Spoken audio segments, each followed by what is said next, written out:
Kodak. I'm a hotshot guy and I play it cool. I pick up my camera and fun is my rule. I always get the snap, but that day, Kodak. fatak. Let the fun never end, just follow the stops. This little camera is really tops. Kodak. Before he could attack, my camera went.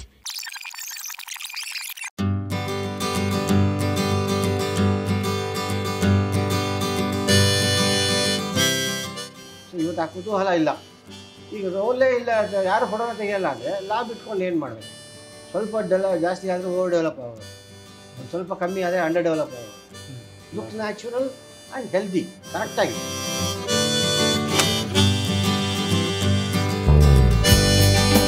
ಇವತ್ತು ದಿವಸ ಹೇಗೆ ಮದುವೆ ಮನೆಗಳಲ್ಲೇ ಎಲ್ಲರ ಕೈಲೂ phone ಇಟ್ಕೊಂಡು ಅವರುಗಳು try ಮಾಡ್ತಾ ಇರ್ತಾರೆ, ಅದೇ ಥರ ಅವತ್ತು ದಿವಸ ಸಣ್ಣ ಸಣ್ಣ ಕ್ಯಾಮ್ರಾ ತೊಗೊಂಬಂದು ಫೋಟೋಗ್ರಾಫರ್ ಮಧ್ಯೆ ನುಕ್ಕೊಂಡು ಒಂದು ತೆಗೆಯೋ ಟ್ರೆಂಡ್ ಸ್ಟಾರ್ಟ್ ಆಯಿತು.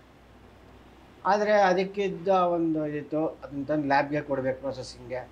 ಹೇಗೆ ಬಂತು ನೋಡೋಕ್ಕಾಗಲ್ಲ, ಡಿಸ್ಪ್ಲೇ ಇಲ್ಲ, ಏನಿಲ್ಲ ಅಂತ ತುಂಬ ಆಸೆ ಪಟ್ಟು ತೆಗಿಯೋರು ಬಂದು ಕಾಯ್ಕೊಂಡಿದ್ದು ಡೆವಲಪ್ ಮಾಡಿ ಕೊಡಿ ನಮಗೆ, ನಾವು ಹೆಂಗೆ ಬಂದಿದೆ ನೋಡಬೇಕು ಅಂತ ಕುತೂಹಲದಿಂದಿರೋರು. ಸೊ ಇವತ್ತು ಆ ಕುತೂಹಲ ಇಲ್ಲ, ಯಾಕೆಂದರೆ ಹಿಂದೆ ಕಾಣಿಸುತ್ತೆ ಅಲ್ಲೇ ಚೆನ್ನಾಗಿ ಬಂದಿದೆಯೋ ಇಲ್ಲೋ ಗೊತ್ತಾಗುತ್ತೆ, ಬಂದಿಲ್ಲದೇ ಡಿಲೀಟ್ ಮಾಡಿಬಿಡ್ತಾರೆ, ಇಲ್ಲ ಇನ್ನೊಂದು ಸೇರಿ ತೆಕ್ಕೋತಾರೆ, ಏನೋ ಮಾಡ್ತಾರೆ. ಸೊ ಆ ಕುತೂಹಲ ಫೋಟೋಗ್ರಾಫಿ ಇಲ್ಲ ಏನು. ಸೊ ಎಲ್ಲ ಡಿಸ್ಪ್ಲೇಯಲ್ಲೇ ಬರೋದ್ರಿಂದ ಈಸಿಯಾಗಿ ನೋಡ್ಕೊಂಡು ಮಾಡ್ತಾಯಿದ್ದಾರೆ. ಇದಕ್ಕೆ ನಾವು ಹೇಳೋದು, ನಾವು ಮಾರ್ಕೆಟಿಂಗ್ ಹೋದಾಗಲೇ ಕಷ್ಟ ಆಯ್ತು ಮಾಡೋದು, ಮಾರ್ಕೆಟಿಂಗ್ ಮಾಡಿಸೆ ಕ್ಯಾಮ್ರಾಸ್. ನಾವು ಇದೇ ಬೆಂಗಳೂರಲ್ಲಿ ಹೋದರೆ ಇದನ್ನು ಯಾರು ತಗೋತಾರೆ ಈ ಕ್ಯಾಮ್ರಾನ ಅಂತೆಲ್ಲ ಬೈಯೋರು. ಆದರೆ ಆಮೇಲೆ ಪೇಪರ್ ಆ್ಯಡ್ ಬಂದು ಎಲ್ಲ ಮಾಡಿ ಹೈಯೆಸ್ಟ್ ಸೇಲ್ಸ್ ಮಾಡಿದ್ವಿ ಅವಾಗ. ಬೇಕಾದಷ್ಟು ಕ್ಯಾಮ್ರಾಸು, ಬೇರೆ ಬೇರೆ ಥರ ಕ್ಯಾಮ್ರಾ ಸ್ಟಾರ್ಟ್ ಆಯಿತು. ಆಮೇಲೆ ಅದರಿಂದ ಇಂಡಸ್ಟ್ರಿ ಗ್ರೋತ್ ಬಂತು. ಇವತ್ತಿನ ದಿವಸ ಲ್ಯಾಬ್ ಹೇಗೆ ಆಯಿತು ಅಂದರೆ, ಆ ರೋಲ್ ಎಕ್ಸ್ಪೋಸ್ ಆದ್ರೇ ಲ್ಯಾಬ್ ಇರಬೇಕಾಗಿತ್ತು. ಈಗ ರೋಲೇ ಇಲ್ಲ, ಯಾರು ಫೋಟೋನ ತೆಗಿಯಲ್ಲ ಅಂದರೆ ಲ್ಯಾಬ್ ಇಟ್ಕೊಂಡು ಏನು ಮಾಡಬೇಕಾಗಿತ್ತು. ಸೊ ಯಾವಾಗ ಜಾಸ್ತಿ ಕ್ಯಾಮ್ರಾ ಸೇಲ್ ಆಗಿ ಆಲ್ ಓವರ್ ಇಂಡಿಯಾ ನಾ ಹೇಳ್ತಾರೆ, ಈ ಫೋಟೋಫೋನ್ ಸಂಸ್ಥೆ ಬಾಂಬೆಲಿದ್ದು ಇಡೀ ಇಂಡಿಯಾ ನೆಟ್ವರ್ಕ್ ಇತ್ತು, ನಾರ್ತ್ ಸೌತ್ ಎಲ್ಲ ಕಡೆ. ಅಲ್ಲಿಂದ ಡಿಸ್ಟ್ರಿಬ್ಯೂಟ್ ಮಾಡೋರು ಎಲ್ಲ ಕಡೆ ಅವರು ಕ್ಯಾಮ್ರಾಸು.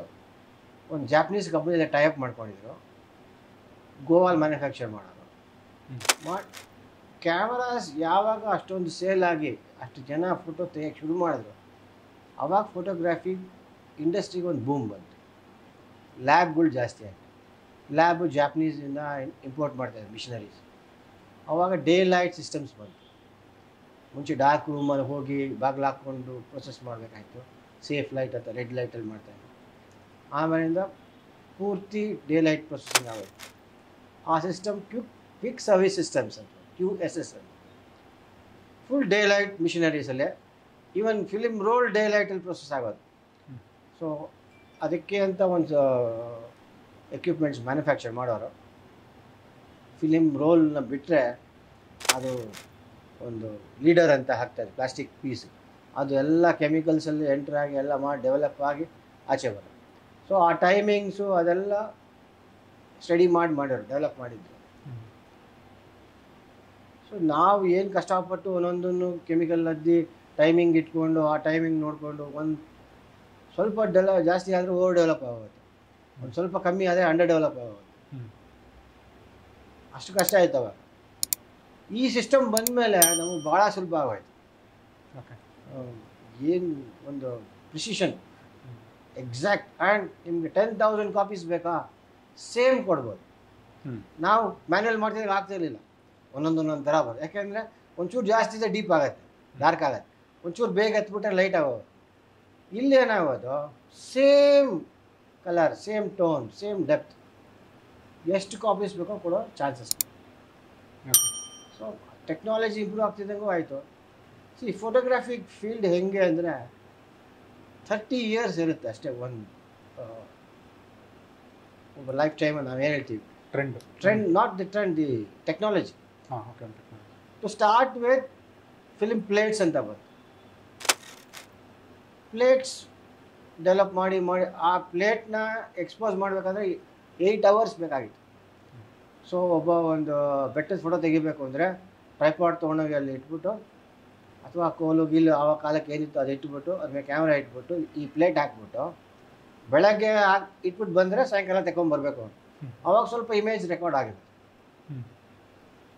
ಆ ಇಮೇಜ್ ಕ್ಯಾಪ್ಚರಿಂಗ್ ಕೆಪಾಸಿಟಿ ಇನ್ಕ್ರೀಸ್ ಮಾಡ್ಕೊಂಡು ವಾಟ್ ಫಿಲ್ಮ್ ಸ್ಪೀಡ್ ಅಂತ ನಾವೇನು ಹೇಳ್ತೀವಿ ಮಾಡಿ ಇನ್ ಅ ಫ್ರಾಕ್ಷನ್ ಆಫ್ ಎ ಸೆಕೆಂಡ್ ತೆಗೋ ಥರ ಮಾಡಿ. ಸೊ ಅದು it was A process, long process.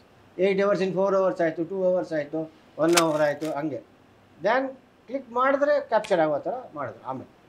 So this is evolution of. So ಅದು 30 years. ಆಮೇಲೆ ಫಿಲ್ಮ್ ಬಂತು. ಫಿಲಿಮಲ್ಲಿ ದೊಡ್ಡ ದೊಡ್ಡ ಫಿಲಿಮ್ಸ್ ಇತ್ತು, 120 ಫಿಲಮ್ಸ್ ಎಲ್ಲ. ಆಮೇಲಿಂದ 35mm ಫಿಲ್ಮ್ಸಿಗೆ ಬಂತು. 35mm ಫಿಲ್ಮ್ಸ್ ಭಾಳ ವರ್ಷ ಆಯಿತು. ಈಗ ನಾನೇನು ಹಾಟ್ಶಾಟ್ ಕ್ಯಾಮ್ರಾಸ್ ಅದು ಹೇಳಿದ್ದೆ ಅದು 110 ಫಿಲಿಮ್ ಅಂತ ಮಾಡ್ತೀನಿ. ಈ 35mm ಅರ್ಧ ಫಿಲಿಮ್.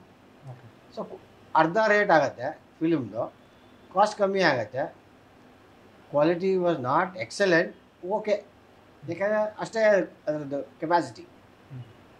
ಸೊ ಆ ಥರ ಈ ಫಿಲಿಮ್ಸು 30 years ಇತ್ತು.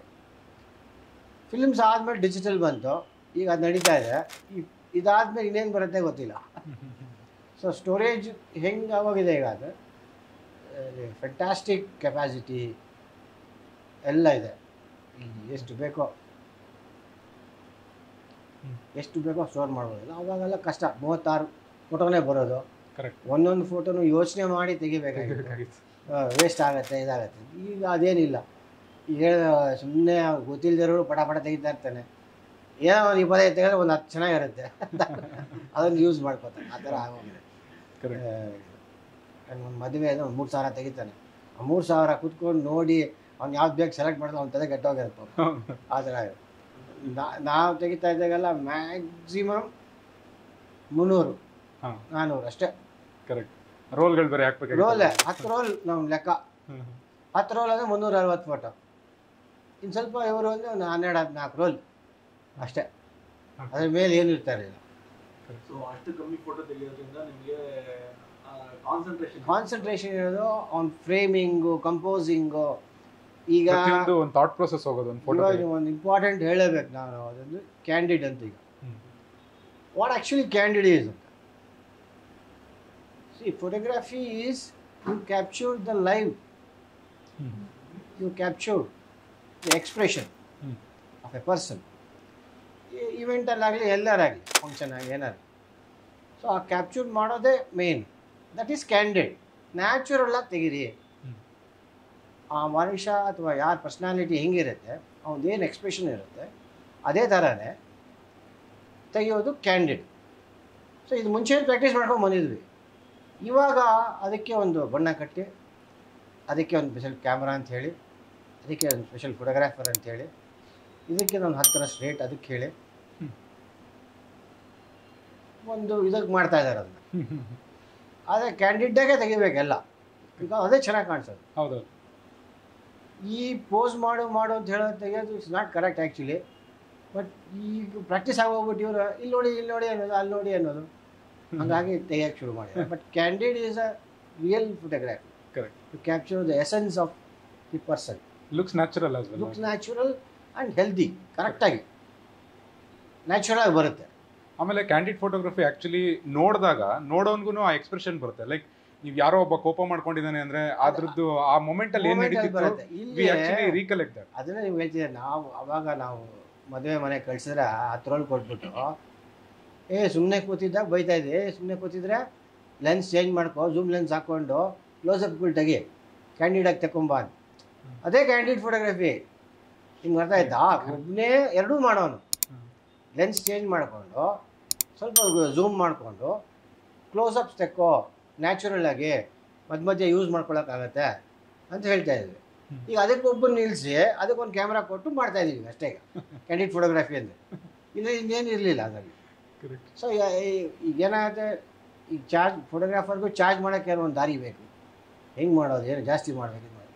ಸೊ ಇದೊಂದು ಬೇಗ ನೋಡಿ, ನಿಮ್ಮ ಕ್ಯಾಂಡಿಡ್ ಬೇಕಾದ್ರೆ ಈ ಥರ ಇರುತ್ತೆ, ಇಲ್ಲ ಬರೀ ಇದು ತೆಕ್ಕೊಡ್ತೀವಿ ಅಂತ ಹೇಳಿ. ಫ್ಲಾಟ್ ಬೇಕಂದ್ರೆ ಇದು ಆ ಥರ ಆಗೋಗಿ ಮುಂಚೆ ಡಿಫಾಲ್ಟ್ ಸರ್ವಿಸ್ ಅನ್ನೋದನ್ನ ಈಗ ಅದಕ್ಕೊಂದು ಸ್ಪೆಷಲ್ ಕ್ಯಾಟಗರೈಸ್ ಮಾಡಿ.